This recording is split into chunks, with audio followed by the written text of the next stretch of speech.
MovieHaus is a movie podcast with James Williams, Elyse Williams, Ryan Haley, and Alanah Pierce. Hi. Where we talk all about movies. The show is entirely supported by Patreon, and patrons actually got an extra 30 minutes of this episode. Sometimes they get a whole extra hour. Sometimes it's been an hour and a half of us just having a chat. They also got this episode early and completely ad-free, but whether you are a supporter on Patreon or not, we appreciate you being here, and we hope you enjoy the episode. Before we get into Frankenstein, which is the topic of today's chat, I did also watch Predator Badlands. Does any of you go see that? Oh, hell yeah. I saw it at the El Capitan in 3D. I'm glad. Awesome. I was hoping we get to talk about this too. Go ahead, Elyse. I loved it. I think it's one of my favorite movies of the year. As somebody that did not care about a young juvenile or runt predator, and I think he looks really goofy without his mask on, I was in from that immediate opening scene. I loved the world building they did with the predator family hierarchy. I also was kind of like, oh yeah, Banjo-Kazooie with Predator. He's got her on her back on his back the whole time.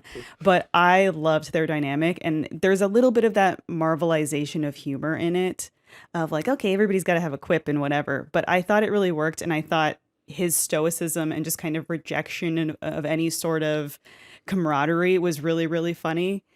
And it made me excited for like a continuation of Predator universe, which I've never thought that I would be saying. And immediately James and I went home and were like, we got to watch the animated movie Killer of Killers now. I didn't know there was one. Yeah, it's pretty cool. We watched like 2/3 of it because it's a little bit of an anthology almost. Same director, right? Yeah. Oh, cool. Yeah. Cool. Which is cool to also direct live action and animation in that universe. Same IP, yeah. I don't think there are many directors that have done that. No, totally. But yeah, what an awesome movie! Like fight choreography, effects, what a great time. Totally cool movie. It made me a believer in 3D again. I was like, wow, all right. It's been a long time since I like walked out of a 3D movie and was like, all right. You saw it in 3D? I didn't even know you could. Huh. It made it better. I thought I couldn't imagine seeing it not in 3D. So I'm glad that it still holds up in your 2D experience. But yeah, it was.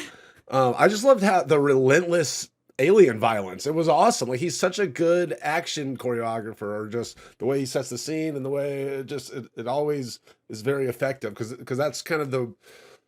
In a lot of action today, I'm always constantly like halfway through, especially since they're so long. I'm like, wow, like at a certain point, this doesn't really hit you just seeing, an alien splice somebody in half or whatever, a car chase in Fast and Furious. And this, I kind of was like, all right, I'm there emotionally with the characters the whole time. Oh, second dog.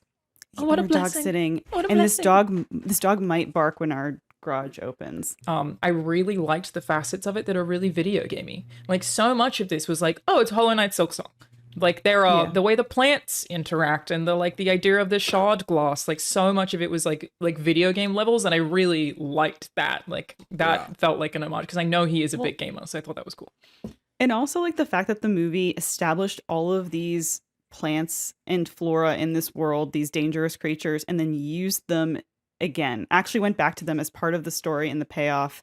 And Predator, I mean, he did a little bit of his Home Alone thing where he like got all his stuff together and set his booby traps, whatever. But I appreciated that clearly this movie had a script before it shot, which feels rare and far between now. And so I at least appreciated that there was a narrative there that sought to make connections and pay things off. Welcome back, James. Thank you. Can you guys hear me? Yes. James loved the Predator face design. What? Did I? I want to read the Yautja Codex. Is she saying this because at the beginning of this movie, it has a line from the Yautja Codex, and then we immediately went home and watched the Hunter of Hunters, which then also begins with a line from the Yautja Codex, and we said, someone get us our hands on this codex. Gotta get this codex. And are they just picking the best, juiciest things from the Yautja Codex? Like, if I see the rest of it, is it going to be lackluster? Is it not going to be as badass? It's like the cool? Bible. Don't eat beans on Sundays. Like we don't know what's no going on. No big bean days. I do want to throw out a couple criticisms. They live on a planet called Yautja Prime, and I'm like, that'd be like if Earth was called Human Prime. Well, like, isn't it called Earth There's Prime other in the Marvel there. Universe? What? Isn't it called Earth Prime in the Marvel Universe? Yeah, but it would imply that we were called Earth. Yeah, but we're not Earth. I guess I we tell could say you we're guys- earthlings, but so are grasshoppers. I don't think James Cameron believes in extraterrestrial life in the universe. In real life, or Yeah, in real life. I was just listening to an interview with him, and he kind of alluded that he thinks maybe we're alone in the universe, which, as an Aliens fan, 50-50 and shot. you know, he makes Avatar movies. Did kinda you say threw me for a 50-50 loop. shot? Yeah, where'd that stat come from? It's either one or the other. That's all I meant. No. Oh, that's not what how that 50-50 means. Just because they're two options doesn't mean they are equal. It's extremely statistically unlikely. 50-50?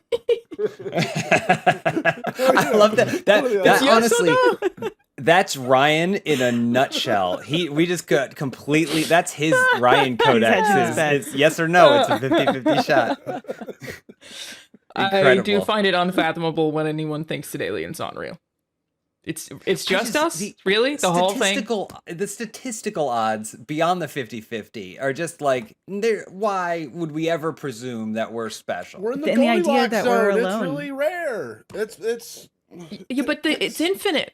There's infinite yeah, galaxies. It's infinite. We don't know that. There could be a wall somewhere. The fact that we exist, Yes. that a bunch of just stuff was hanging out in lukewarm water, and then we are the end result of that is like the odds of that. Yeah. It's like hitting I jackpot like agree a with you. billion I think that times in a there are row. aliens. I'm just saying it's a 50-50 It's shot. not, a though. All right, yeah, 50-50, right? Maybe James Cameron was more talking about our galaxy, because his whole perspective was that we've put out so many different methods to try to survey and to try to contact, and we haven't picked up any communication, et cetera, et cetera.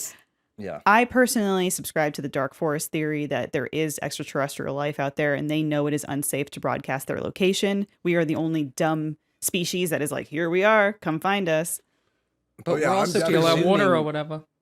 that life is our description of life and consciousness would match anything else's. Like if you could talk to a fly, it would probably describe consciousness in a completely different way than we do. Sure. So, you Sure. know, like I also think whatever whatever aliens it is are, out there, we probably can't yeah, even fathom what they look like. Yeah, like, you literally could or not how imagine they it. think, you know, or whatever. Like just I don't know. I definitely think we should not contact aliens. That it's more than likely that they are mean. More than 50-50. Maybe you're the mean. Maybe they think that about you. Maybe they think you're the mean one. I would think if there's any universal truth, it is like you were saying that we came from a bunch of warm water. It is that survival is extremely important, right? So we can pretty comfortably infer that any alien life is desperate to survive. Thus, I think you can infer that hostility is likely because they like if they wanted to take resources, I don't know if we even have the same resources, but like if you're a species from a different galaxy, your primary goal would be to survive, and I think we would be the same way as mankind. It's like it's just there's nothing you can do about that, and I think that's everyone feels that way. So that yes, I think hostility is likely, but not guaranteed. Yeah, we're They could be probably going out not. to make friends. They just want to make friends out there in the galaxy. I don't think it would be a Star Trek situation of we're getting galactic emissaries trying to connect and build some sort of universal government. It's a 50-50 chance. It's they're gonna be 50-50. mean. It's 50-50. 50-50. They're nice to me. 50-50. Oh my god. You know how you were saying earlier that you wondered if something was generic? The Goonies.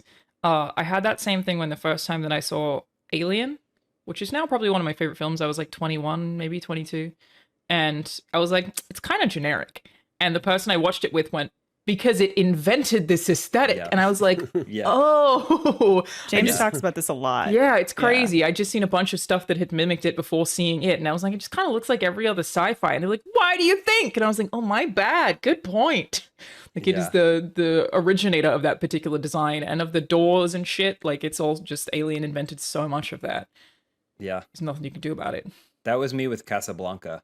First time I saw Casablanca, I was like, I feel like all these scenes feel these are pretty tropey scenes, pretty familiar. And it's because every single other movie since Casablanca has been referencing Casablanca. Crazy. I had a conversation with Tim Schafer once. I bring this up all the time because I think about it all the time. where he was saying that he's really interested to see what the generation of game directors who didn't grow up on Ocarina of Time look like. He was like, right now, everyone who is a game director played Ocarina of Time, and it shapes our opinions on everything. There will be a generation of game directors who don't really know about Ocarina of Time or potentially don't care about it. What do their games look like? Because it's a great point. Maybe.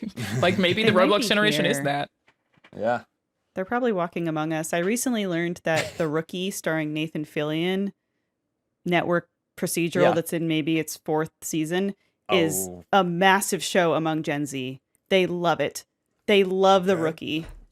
Wow. It's huge. What if I told you it's in its 8th season? What? Well, anyway, they love it. It's like their favorite show. Why? Who would know? Ryan. Yeah, I don't know. Ryan, as a local Gen Z. I don't know if I've ever really, I don't know anything about that show.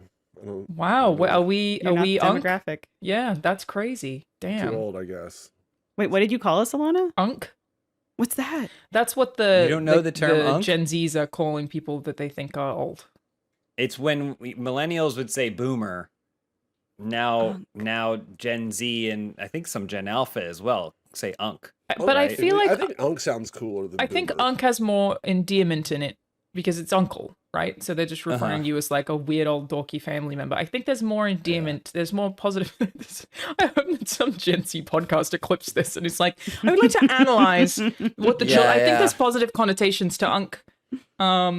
Speaking of, sorry. I'll just real quick. I think I would for sure be unk because when Elyse said that The Rookie only had maybe 4 seasons, I was like, they probably have at least 6, 7 seasons. I'd like to hear what Ryan was going to say. It was a complete change of subject. But oh, please, Unk, save us from ourselves. Please. I like to think of Ryan as being our Gen Z staple. Oh, yeah. Ryan's timeline. Right? Yeah. You keep us in touch with the youth. Speaking of Gen Z, and you had said James Cameron earlier, and it triggered me because this week we had some James Cameron news. We've had 20 years of just Avatar films, and oh my God, a new James Cameron movie is coming out next year. He's gracing us with another film. What can it be? I bet it's going to be awesome. A Billie Eilish 3D concert movie? Oh yeah. What the fuck? His precious breaths on Earth. He's wasting moments. We need other of his other cool movies. Get on the Hiroshima film. No, I guess he can do two things it's at once. Billie Eilish and Avatar, baby. It's crazy. Yeah. Like, Billie Eilish and Avatar. What the fuck? I was also going to say I was triggered because James Cameron is like really heavily investing in AI, including for like replacing animators. So yeah, and in the interview I was listening to with him, he was talking a little bit about his perspective on AI, and of course it's sugar coated. But one of the things he said was he's not looking to replace people. He wants to still employ 1,000 people, but he wants it to take them 50% less time to make the next Avatar movie so they can move on to the Avatar movie after that. And I'm like, I don't know that that's they get paid how less. it works. Is how that works. They get paid Yes. less. I had a conversation with someone one time who was very pro AI, and they said the same thing. They're like, I'm not trying to replace anyone's job with like my interest in AI. I just want to get rid of that part in animation where you draw the stuff in between. And I went, that's someone's job.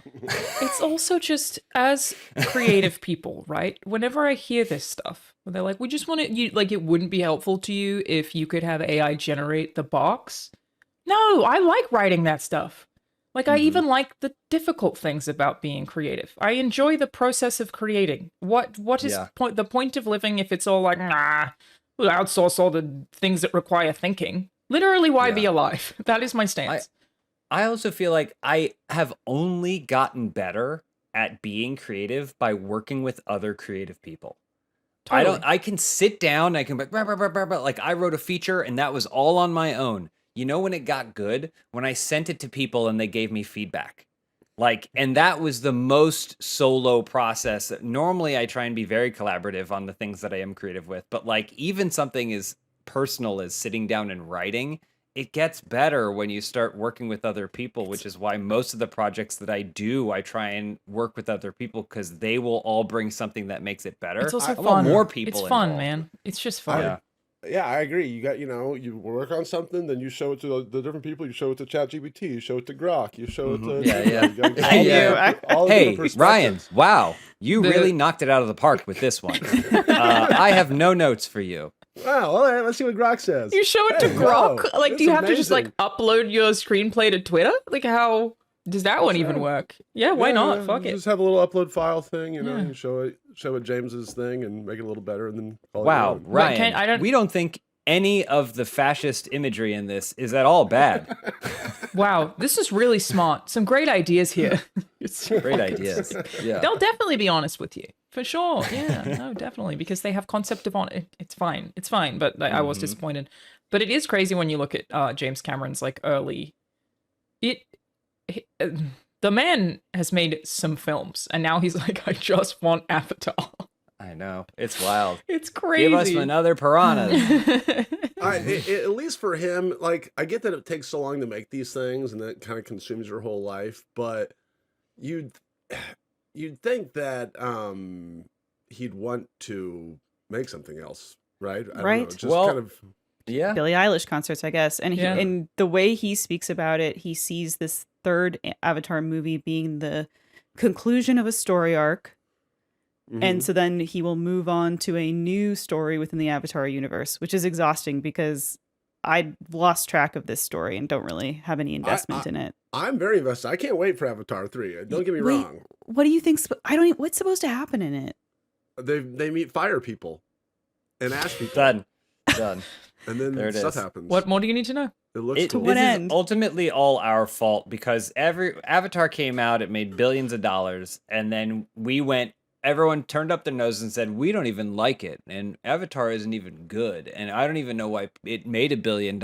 And then he released a sequel to it, and then that one made $1 billion too, and then we also immediately forgot about that movie. So I like, love that movie. it has no cultural impact, and yet It's everyone very goes strange. to see it, and it makes $1 billion, so it doesn't matter. So I saw Well, the he's the first only one. one actually putting hundreds of millions of dollars into a bizarre passion project, and he knows how to do it and bring the goods, kind of. I don't know that I I think buy so. that it's a bizarre passion project. I feel like it might be a money-making project.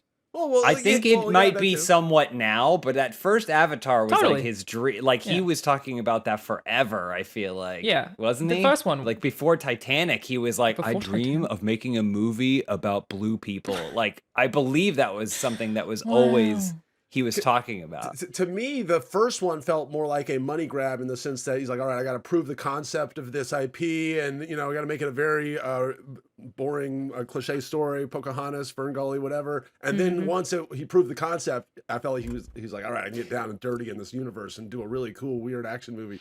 Which I thought the second one was great in that regard, way better than the first The one. video game is Listen, also I'm not a quite good. hater. I'm not a hater. I just don't care about Jake Sully and Natiri and the family. If the second movie just picked up and just talked about another thing happening on the other side of Pandora involving a different climatized version of Na'vi, And I would Spider. be way more into it. And Spider would be there, of course. But I just don't. All the characters that came back from the last one, I do not care. I don't care about them at all, or what happens to them. But I like when they went whaling. That was cool.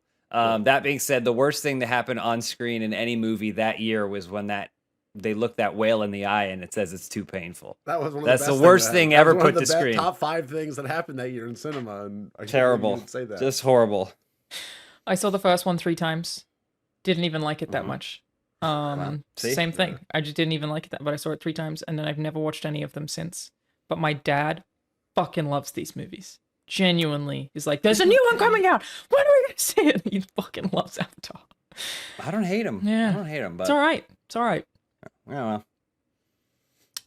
I had something else I was going to say about James Cameron. Oh yeah, I don't know if I've told this story on the podcast before, but I was talking to somebody in Nova Scotia who worked on the Titanic. You guys know about the soup, the clam chowder incident? Oh Yes. yeah, the LSD or acid or something, right? Yes. No, it's that well. yeah, different drugs? Yes, but different. Yeah. I don't remember what the drug was, but it basically LSD. Ryan, do you know about this? I assume you know about this. No. You don't know Tell me about more. this? LSD and clam chowder? I want to know everything. Okay. I wrote so go ahead. Oh, sorry. Go ahead. No. So it was like 3 days before Titanic was supposed to wrap, I believe. Oh, the movie. Yeah, I the kept movie. thinking, you were like, you know someone On the who was, like, ship. on the Titanic? What the fuck? How old is this Context, person? Ryan. The film. Context clues. Okay. We're talking We about had James LSD and Cameron. the clam chowder on the Titanic? What the fuck? No. And so they were at a party that was like, oh, but sorry, Disney's at a strange time. Okay, that's done. Gesundheit. Thank you so much.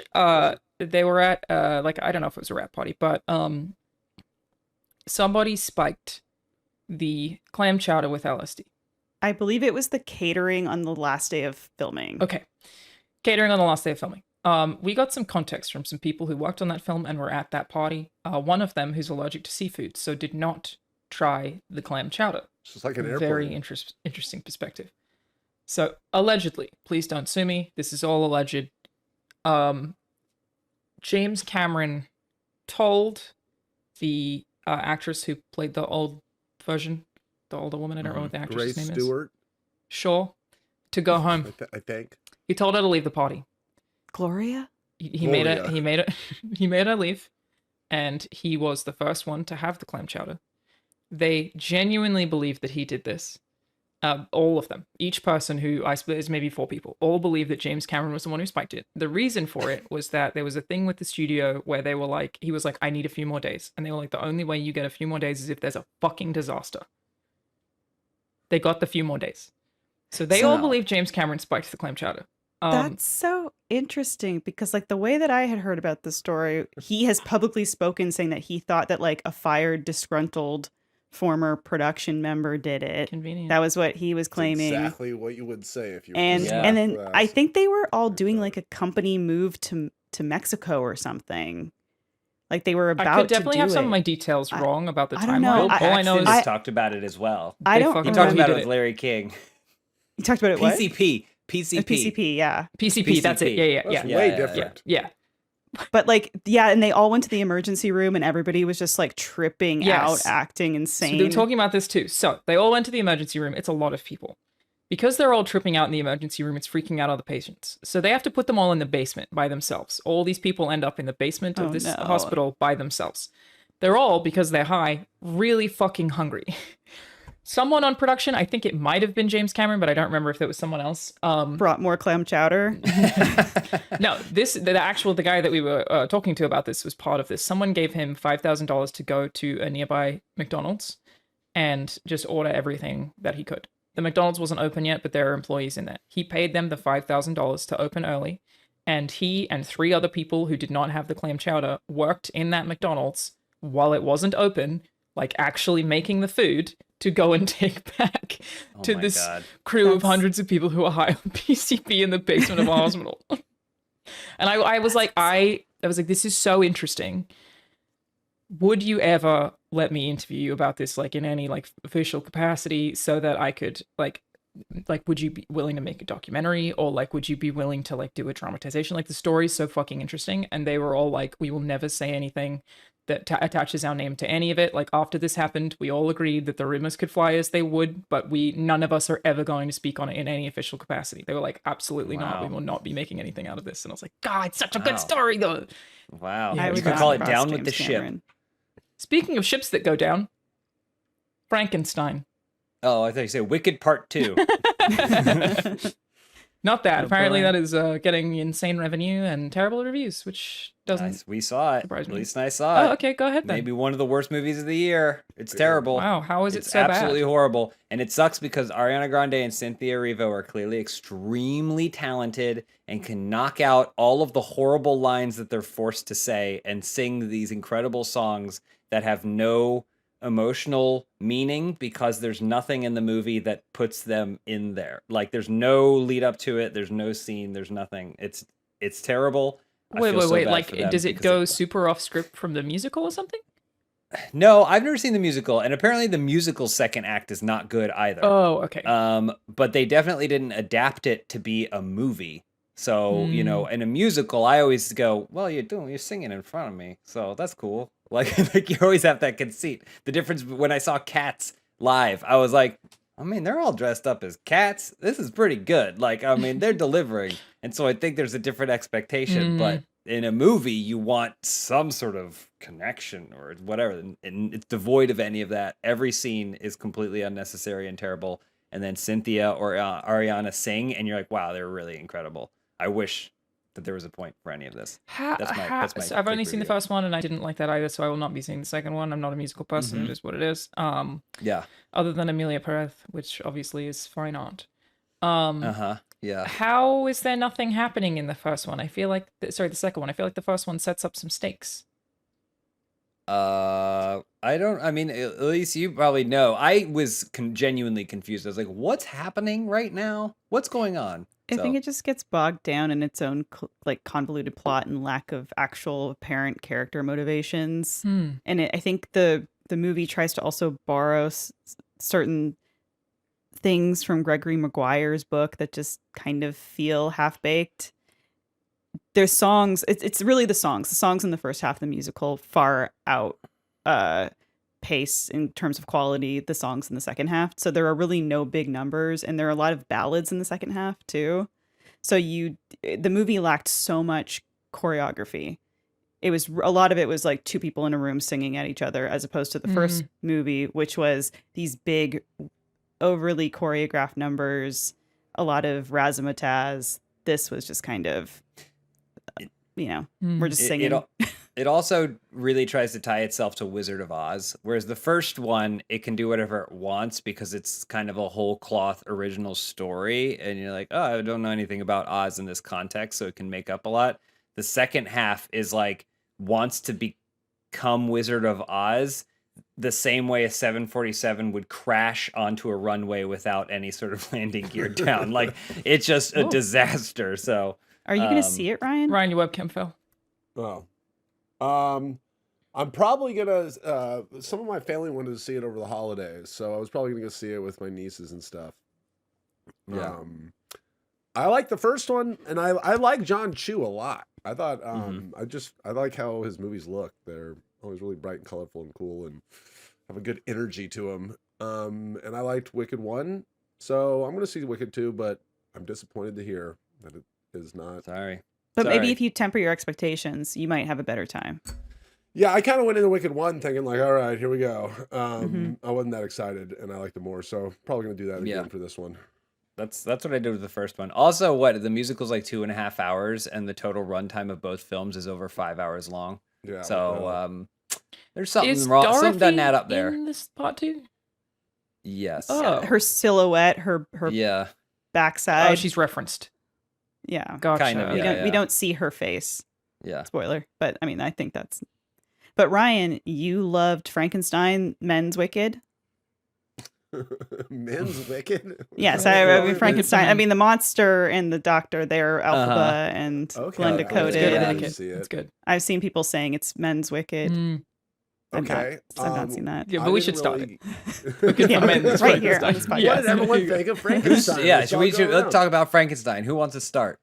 She threw it to you, Ryan. Go ahead. Yeah, I feel like I was texting you guys after having seen it once a week, being like, Frankenstein? Have you seen Frankenstein yet? Because Rahul and I saw it. It was really hard to get tickets because of the Netflix thing. So it was very rarely shown in I guess across the country. I don't know. It fucking sucks, but yeah. Right. I think you should go first, Alanah, and I'm gonna chime in. I want to go last. He didn't like it. He didn't like it. He didn't. You didn't like Frankenstein? No, I'm assuming you didn't like it. I fucking loved it. I thought it was excellent. There are I thought the costumes were incredible. I really liked the performances. I thought it was very sweet. It was really well shot, paced very well. Like, I liked pretty much everything about it. Literally, my sole criticism would be that some of it was a little cheesy, but that's just because it's Frankenstein. That's literally what that book is. There are things in there that are a little cheesy. I have not much else to say. I was like, fucking masterpiece. I think it's actually my favorite of his films, which I like. I know a lot of people don't like it quite as much as I do, but I loved it. The score. It's just like, that's one of those things that I find to be very delightful, where it's like you are seeing every single department excel to an exceptional degree. Even lighting, like, it just, there was so many art touches, again, across departments that I thought were just such a spectacle to look at. And then, the score as well being as beautiful as it was. I really, really, really liked it. I thought it was a fantastic film. I also completely but I forgot didn't that the notice. monster was Jacob Elordi until we walked out and I saw his name on the poster again. I completely forgot it was him. And I was like, he's kind of hot. And I walked out and I was like, he is hot. Those Damn, eyes. crazy. Those eyes. And I'm the only one who's actually given an opinion on the film at this point. Yeah, I'll go. So Elise and I got to see it in theaters, which was pretty cool. Because we weren't sure if we were gonna get to. And then you started texting about how much you loved it, and I think I saw Rahul share something about how much he loved it, and I absolutely did not love it, and so that's why I think I was dodging in our text chat, not the conversation, but I was dodging because I don't want to yuck anyone's yum, and watching it, I was like, yeah, if people really love this movie, I'm so happy for them. I genuinely think it's a masterpiece. I don't think you can take that from me. So go yeah, ahead. and I would never try. And anyone watching or listening to this, like, I would never try. This movie, I would say, misses most every single mark for me. Oh my god. I think I like Guillermo a lot more in other places. I still think Pan's Labyrinth seems to be the most natural feel for him. I say and again, all this to say, probably like a 6 out of 10 for me. What are your? So it's not what are like your I issues, dislike the movie, right? So my biggest issue is I feel like it adapted Frankenstein in a personal way to Guillermo del Toro that completely alienated me from the story. And I think changed the heart of the book in a very meaningful way, like for the worse, and for me, right? Because anyone can read anything, any art, and consume it and take it however they want to. And I think the biggest problem I had with this movie was how black and white it made good and bad, and the relationship between Victor and his creation. The book is really subtle. And I also want to say, Elise and I watched about half of the Kenneth Branagh one the other night in preparation for this conversation, and that movie is also psychopathic. Yep. But we also watched it. Yeah. No, I agree with you that that's the cheesiness that is my sole issue with the film, I think. It just, to me, that's what I always found most interesting about this book, that they force you to read almost as soon as your brain is developed. Like in American schools, at least, as soon as your brain can kind of process stuff, they put Frankenstein in front of you and they ask you to read it. And I think it's like a good touchstone to see whether or not you're picking up on things that you could be picking up from more complex books.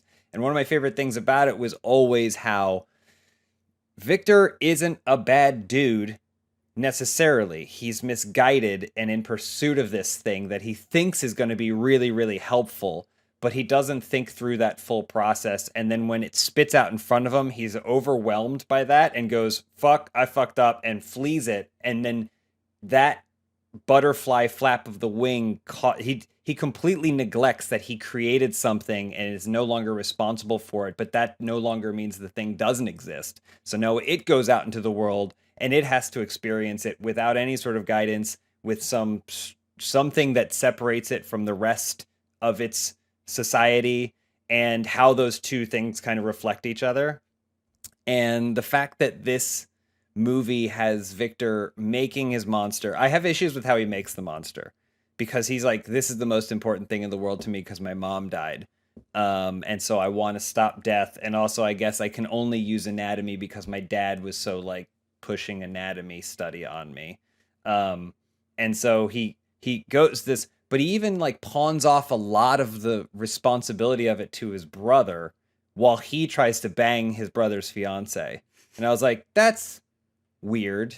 Because now he just seems like a bad dude who's just doing something for funsies, not so much a guy who like has this passionate resolve to try and do something. I took that as his insecurity that he would not be able to complete it was him trying to find a convenient distraction so he didn't have to deal with the size of the task in front of him.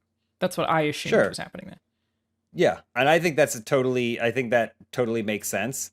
But I think this is definitely Frankenstein told from the base theme of bad dad bad. Bad dads are bad. Don't be a bad dad. And they're not. Because his dad was bad, so now he's a bad dad.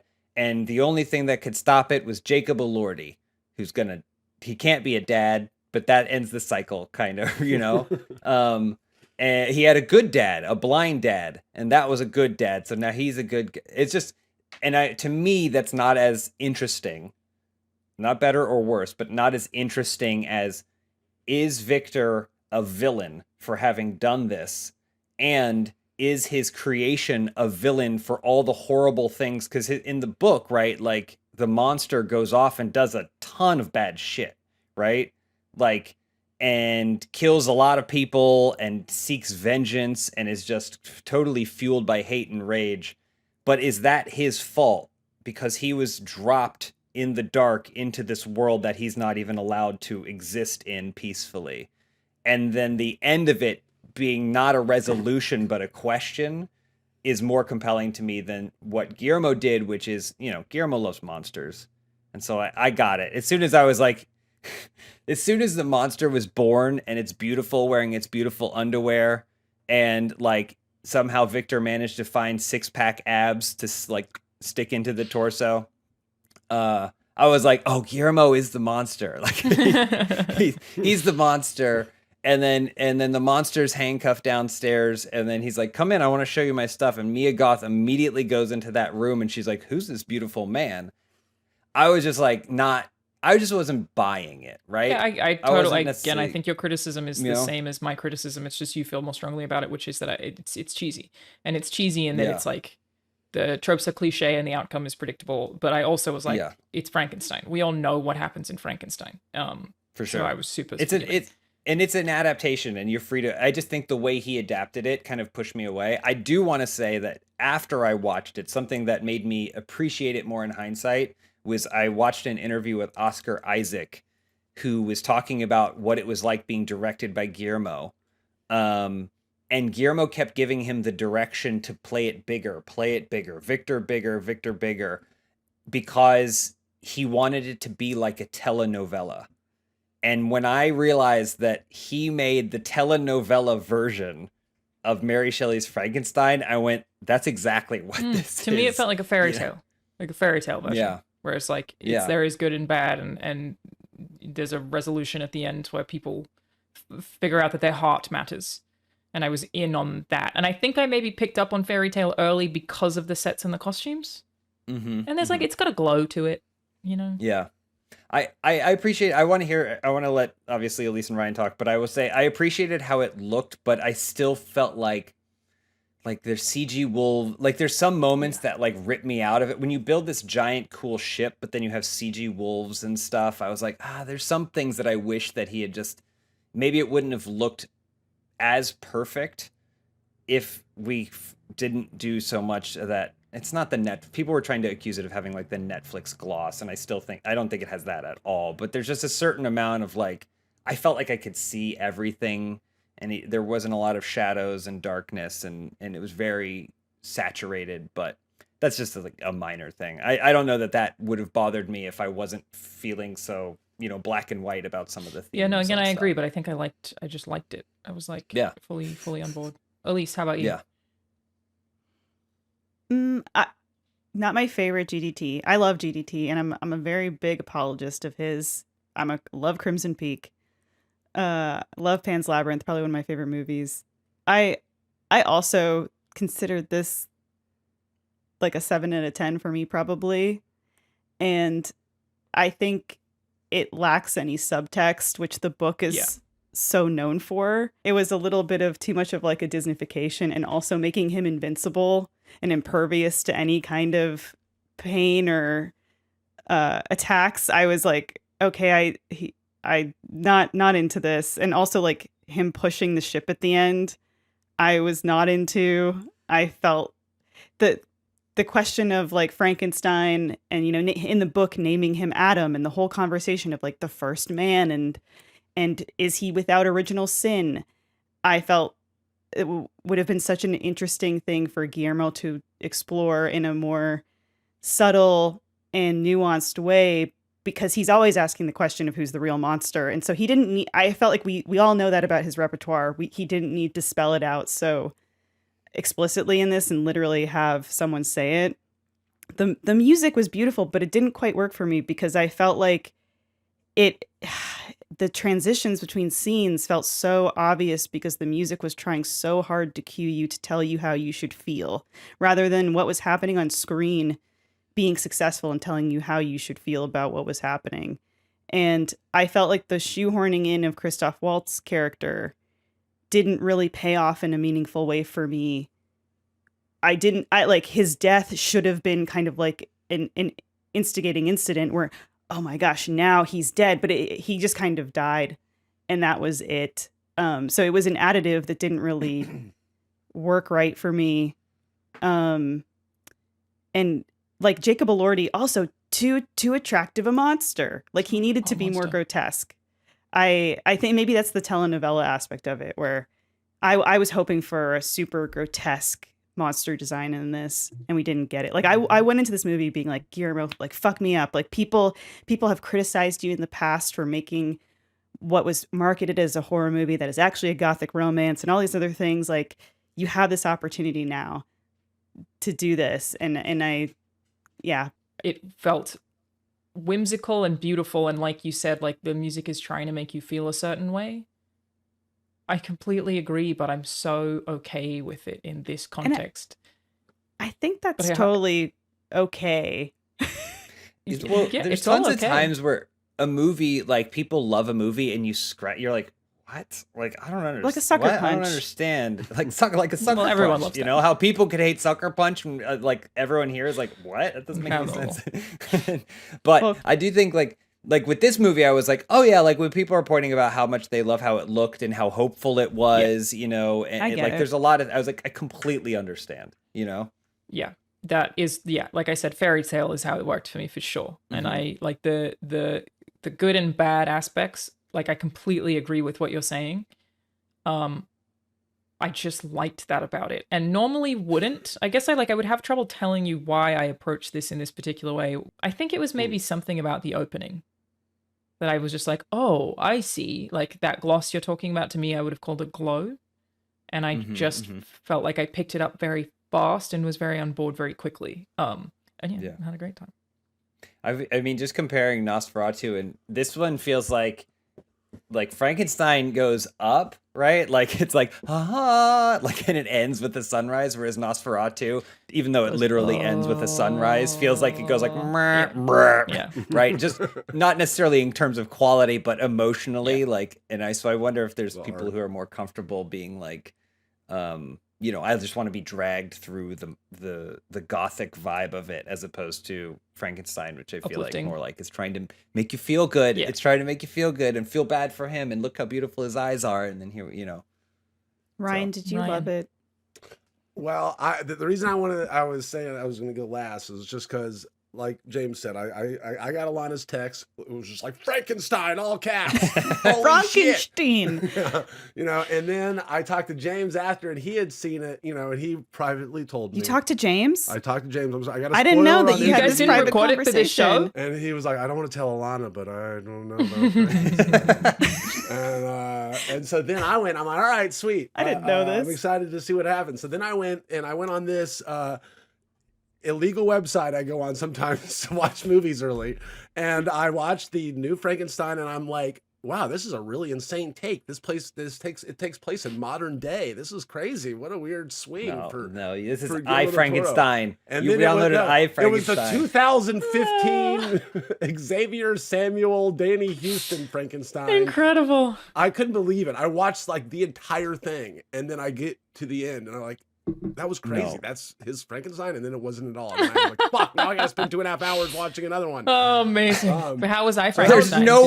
There's no way whatever you watched you could have confused for Guillermo del Toro. I say whether you liked it or not, like that was what I was like, wow, this is what the fuck? This is so cheap, kind of, and weird. Oh, God. But you didn't know anything about any of the cast going into it? No. I didn't. I knew that Xavier or Jacob Elordi or whatever was the Frankenstein, and I was like, okay, well, I don't know that guy. So anyway, you ultimately saw the Guillermo one though? I ultimately did. For one, 2015 Frankenstein, so 6. I get 6 out of 10. You know, maybe 7 out of 10. Good to know. It was an interesting take on Frankenstein. A little cheesy, definitely cheesy. Okay, so anyway, I finally watched Guillermo del Toro's on Netflix. Hold on. Is this the Frankenstein you watched? Yes. Yes, that one. It's like this is the Frankenstein you watch. It looks like they saw the Dark Knight poster and then they said, "We'll do that with." It is. He's wearing a hoodie. It's like Jared Leto, whatever. Joker. Wow! Oh my god! It was crazy. I couldn't. Yeah. So that was wild. Oh my god! Incredible. But so then I watched it, and the reason I wanted to go last because I definitely think I'm somewhere in the middle between Alanah and James. I definitely don't think it's a masterpiece. I think all of the problems that Elyse and James brought up in terms of the character being pretty too black and white definitely made it kind of boring. Like just in terms of the thematics of it all and what it could be a very rich story. But Frankenstein's inherently a cool story, like we said. I love the production design. I have the same qualms with the CGI. It's like, you're gonna go through all this trouble to make this amazing, his whole laboratory scene and stuff look all practical, all the cool machinery, and then have CGI wolves or the CGI explosions or whatever. Like, that totally was like I was like, why? Just go totally agree. The CGI wolves sucked. I love the I think it was practical, his leg being all torn up after he got blown up. That was awesome. And got a visceral reaction from me. I like the structure of it all, like the kind of the two parts thing and him talking in the ship. I cracked up. But how did the monster know some of those details, Ryan? Well, it's a movie. That was one of my notes is when we were watching it. I was like, okay, so Victor tells his story, and then it goes, now we're gonna hear the monster's story. But then which is the structure of the book. Which is the structure of the book. But then somehow the monster also there's more an editorial thing, but the monster also covers a good portion of Victor's time when the monster wasn't around. And I was like, wait, you guys should have just clarified this back in the boat. I laugh hard though when he's telling the story and it's like halfway through the movie. He's like, I know that this guy's coming for me or whatever. And then his friend's like, that's in there being told the story. He's like, okay, I'm going to go check on my guys outside. And he just opens the door and he's right there.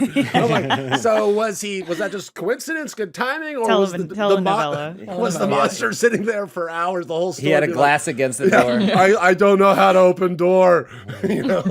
How open doorknob. That was the telenovela. But I like the violence. I like the opening with the. I just like the monster violence. I agree with Elyse though. The monster itself, bold choice.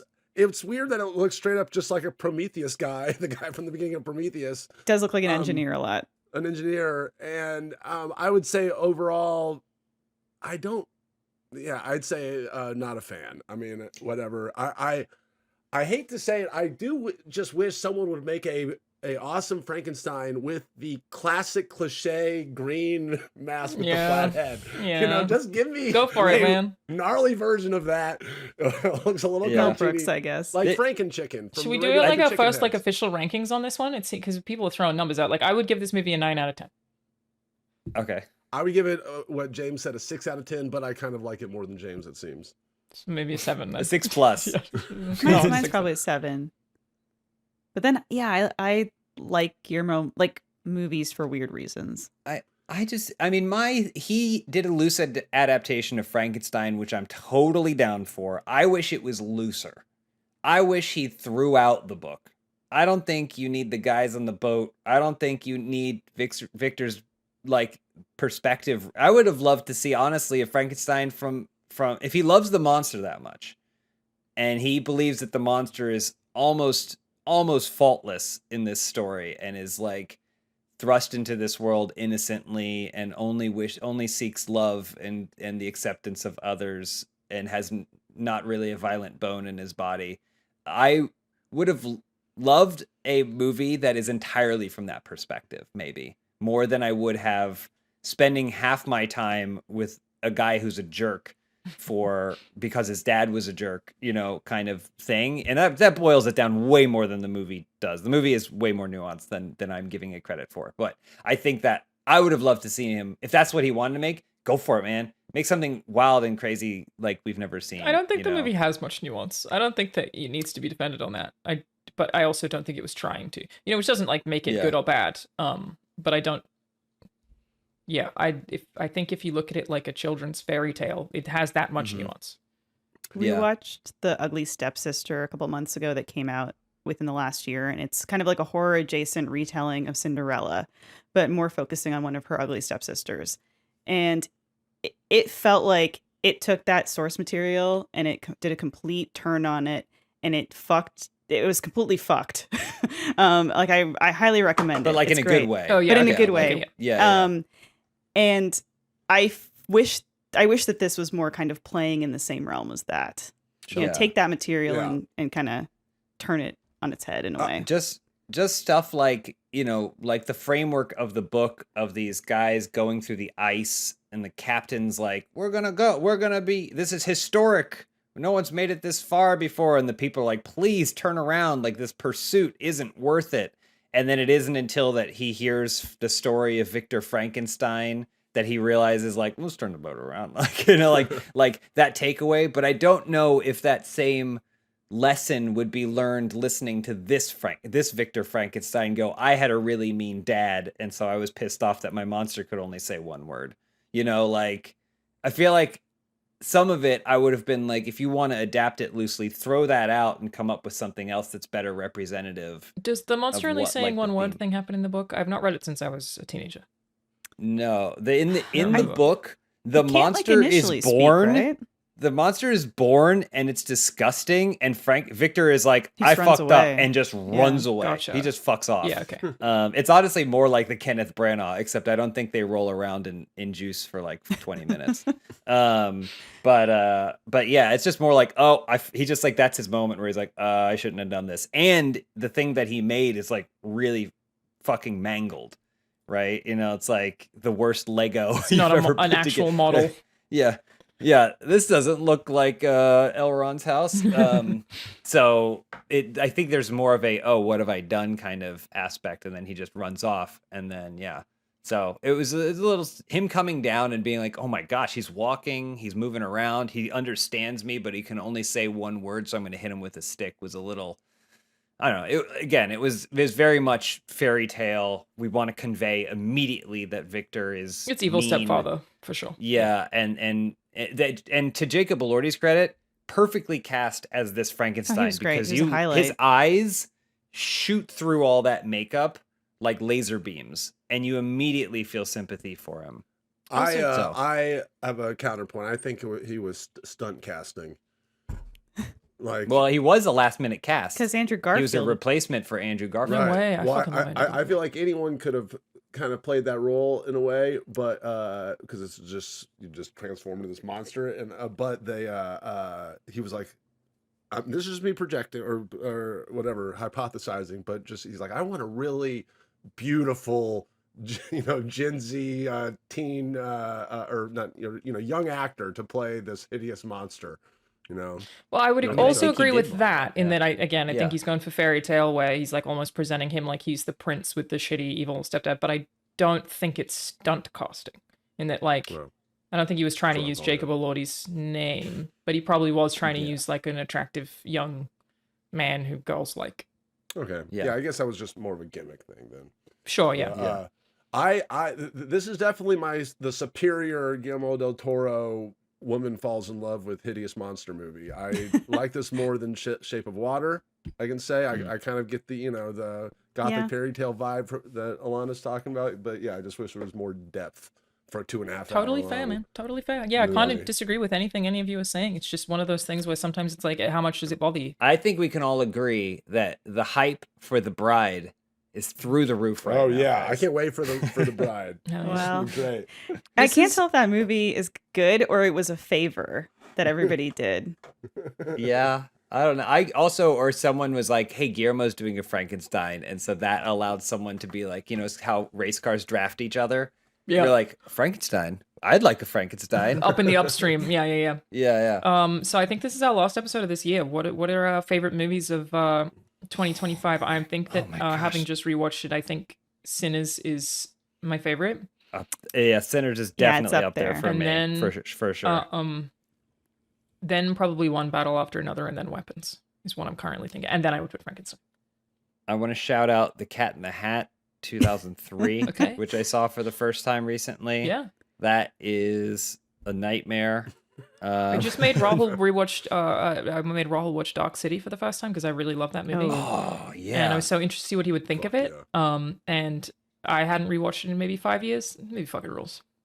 It's Still awesome. great. Yeah. I'll put that forward too. Watch Dark City. Yeah. You know, it Dark only City's made awesome. $200,000. It cost like criminal. 27 million, and they made 27.2. Oh my Ugh. god. Oh my But also, gosh. I didn't know Dark City. The Matrix is just fucking straight up copied Dark City. I didn't realize that, but apparently So, the Wachowskis like came out yeah. and said it. And now, Yeah, like that- rewatching Dark City with that context, I was like, "Holy fuck, they did!"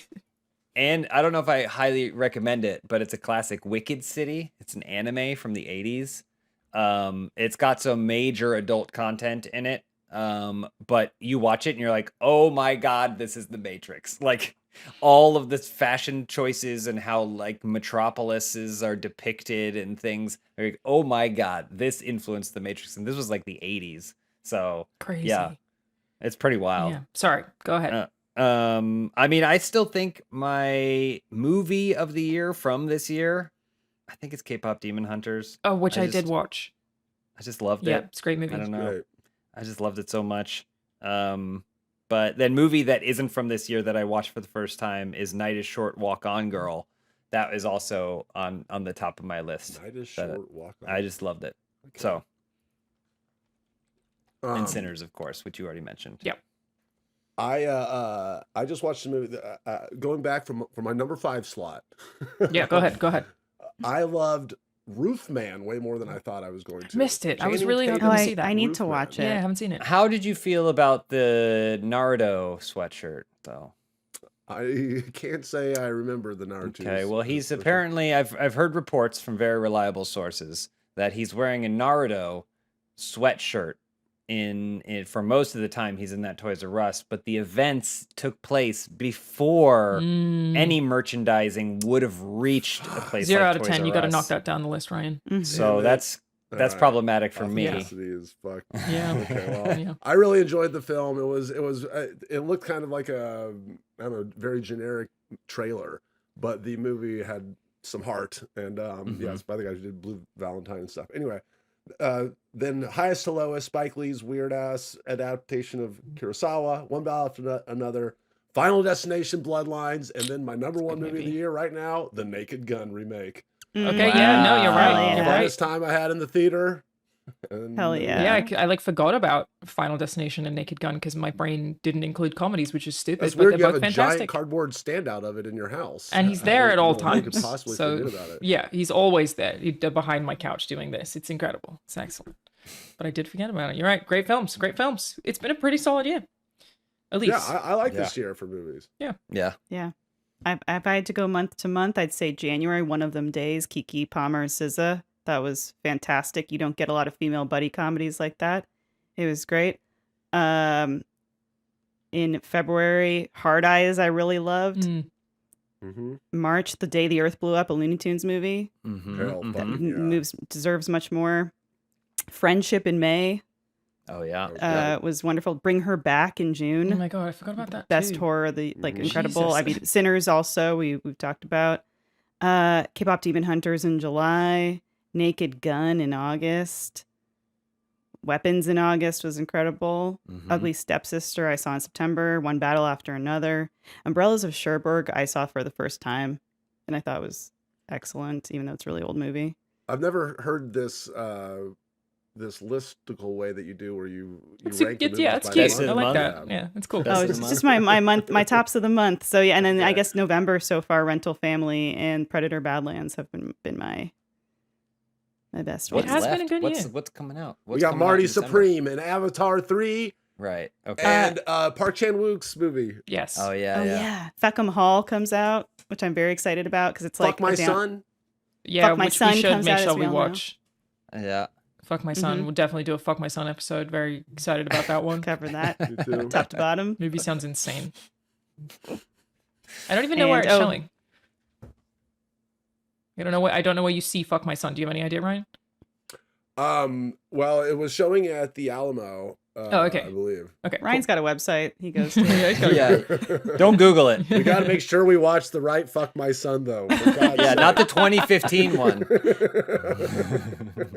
Oh, amazing. Cool.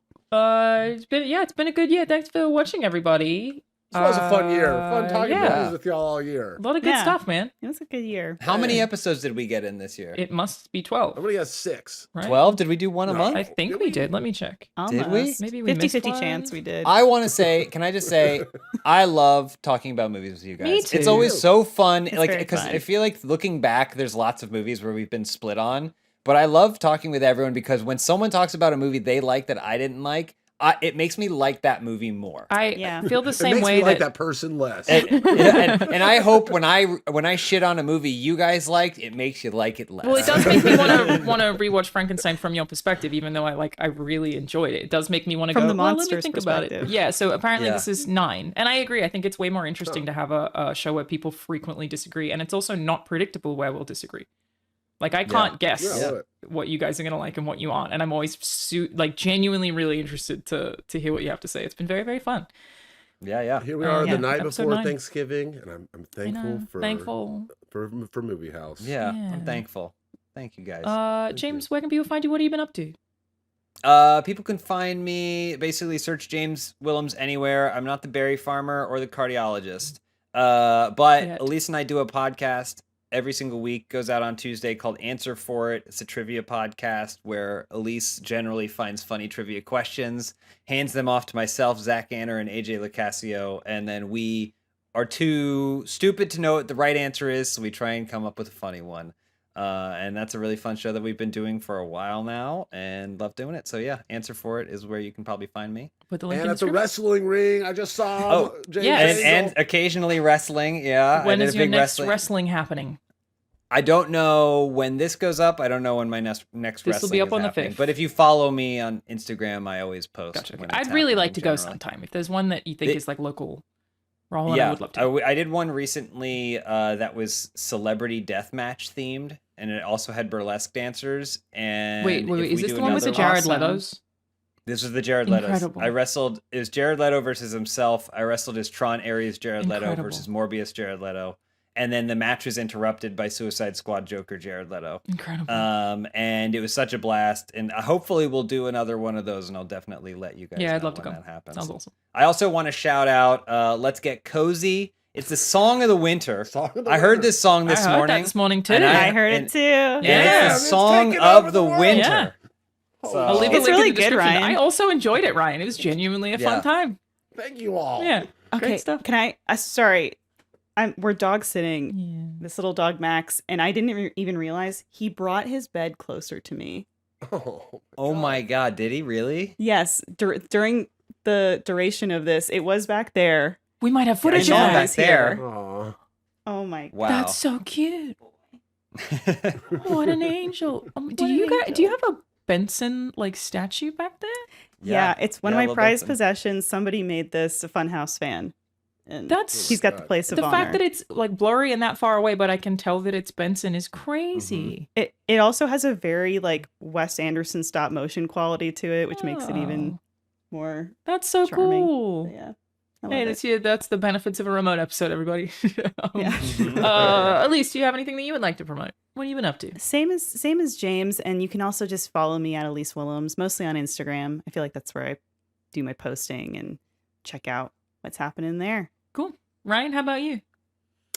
Instagram, Ryan Shorts got the song of the winter. It's taking over the All of winter our by lives. storm. Yeah. And Can you give me that's- the can I have YouTube rights to it so I can play it at the end of this episode?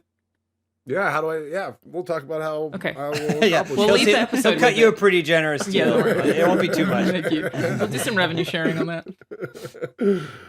But yeah, that's basically it. Still working on my movie, and Alanah, you got to. Are we allowed to talk about your? Yes, Your by the time this stuff. episode is up, the film that I will be making while this episode is up will be announced. It's called Godmother. We start production on the 1st of December and finish on the 21st of, well, I guess technically the 19th of December. Cool. I've been working on it the whole damn year.